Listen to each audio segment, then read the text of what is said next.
It's always good to plant a tree, and typically you do that in the fall, but maybe not this year. Tom Esterbrook of Esterbrook's is here to tell us why now is a good time to get going on this project. Yeah, so let's face it, the best time to plant a tree was 10 years ago.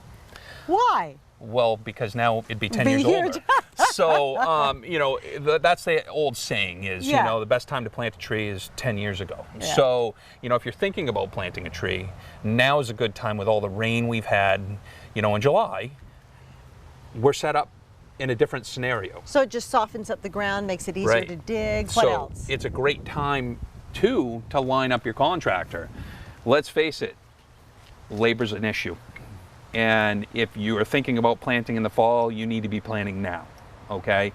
So going into your local garden center, talking about what availability is there, planning, calling your contractor, talking with them about do they have availability for fall or do you need to find someone else? The labor is a real issue. If you're gonna plant something yourself, perfect. Start planning now, start thinking about going in, talking, find out what they actually have for inventory at your local garden center. There are some supply issues happening right now, like with everything else. Cars, everything else, plants are the same way. So you want to start planning and coming and talking to us. But some key things you want to do in the summer/fall is the plants aren't really going to grow a whole heck of a lot more this year. They're really going to be rooting at this point. So, you know, adding some really good compost, you know, to your soil when you plant is really important. Adding a really nice root stimulator. So this is Biotone. This is has like 3 different types of mycorrhizae. What mycorrhizae does is it attaches to the root and makes it branch.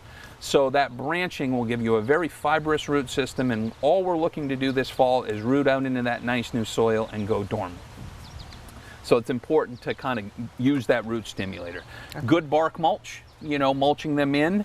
And, you know, if it's a bigger tree, using some sort of tree staking system. You know, we're not going to put as much root system as in the spring, so that's always a good idea, specifically in an open field situation or on the water where we have a lot of wind. Where you get a lot of wind. Exactly. You gotta watch that. Okay. A water bag is another good thing. So this is great because it puts 20 gallons of water right on the tree and it slow drips on it. Now this is good for your consistent watering the rest of the summer. Okay, and this is something you can attach to an existing tree? Or? Correct. You can do it on an existing tree or a newly planted tree. Right, and you it just fill the bag zippers with up water. around it and fill it up with water, walk away. So great way to do that. Now, with trees planted in the summer, we have to be worried about water, you know, but with all this rain we've had in July, we are in a better situation than normal August. Okay, so that's the big reason why I'm talking about now is the time to start thinking about, and the labor, let's face it. Everybody is looking for labor and it's really tough, so we got to plan ahead. All right. Yep. Maybe get your shovels ready. It's time. Tom, thank you. Good to see you. We'll be right back.